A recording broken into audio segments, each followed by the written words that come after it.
आपण मगाशी या सगळ्या वस्तू ज्या मांडून घेतल्या त्या पाट्यावर गरमरीत वाटून घेतल्या, कोर्स करून घेतल्या आणि त्याच्यानंतर मग ते तेल आपण गरम करणार आहोत.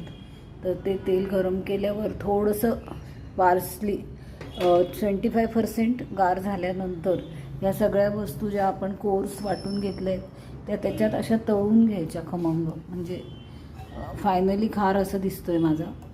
या वस्तू तळून घेतल्या आहेत मी त्या तेलात, तेल ओतून म्हणजे एक एक पळी एकेका पदार्थावर टाकून. आणि नंतर सॉल्ट जे आहे ते थोडंसं सॉगी असतं म्हणून ते थोडंसं कढईत अशा प्रकारे भाजून घेतलं आहे. आणि आता मीठ टाकल्यावर ह्याचा खमंग वास येतो आहे.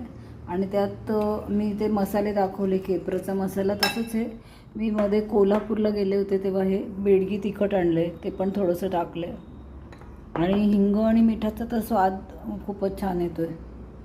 तर अशा प्रकारे हे म्हणजे एवढंच आम्हाला एक बरणीभर छोटी असं लागतं वर्षाचं लोणचं, जास्त नाही लागत. पण तेवढं एक जे करायचं ते टेस्टी करायचं म्हणून हा प्रयत्न.